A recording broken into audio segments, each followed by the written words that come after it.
سلامونه وخت مو په خیر د زیرو نیوز سرویس سپورتي خبرونو ته خراغلاست دوشنبه د 1415 هجري لمریز کال د غوي اومه او د 2016 زیږدیز کال د اپریل 28مه ده. مننه چې له موږ سره یاست. زموږ پاڼې هرومرو خوښې کړئ.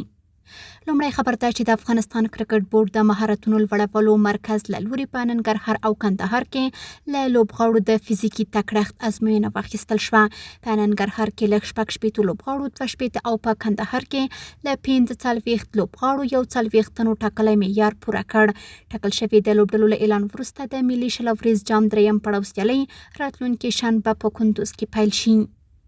د تخار ولایت د فوټسال ملي فدراسیون د استازولۍ لخوا د دې ولایت د خواجه بهاوالدین ولسوالۍ کې د 12 لوبډلو په ګډون د فوټسال سیالۍ پای ته ورسېدې.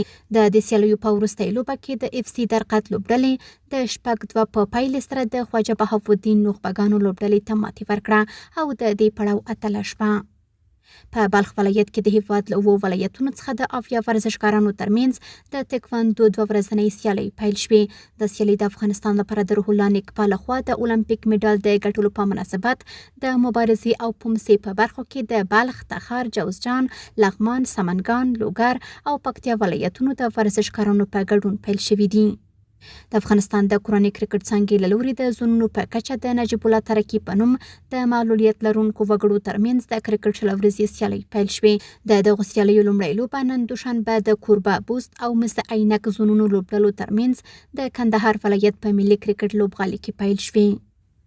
او د نړیوال سپورت له ډګره وروستی خبر هم ده چې لکنو لوبډلې پرلپسې 5مه ماتې وخوړه. د هند کرکټ غوره لیګ په 28مه لوبه کې لکنو لوبډلې په سوپر اور کې له سیالۍ کلکټې لوبډلې ماتې ومنله او په دې سره یې پر افغانو سیالیو کې 5مه ماتې تجربه کړه. رینکو سنگ د کلکټې په ګټه 3 منډې ترسره کړې چې د لوبې غوره لوبغاړی شو. سپورتي خبرونه هم دومره و په خپل رسنیو باندې فیسبوک، انسټاګرام، ایکس پخوانی ټویټر، یوټیوب او ټیک ټاک زموږ خبرونه خوښي او موږ تعقیب کړئ. ادرس یې 0 نیوز 24 تر سبانۍ خبرونه د الله پامان.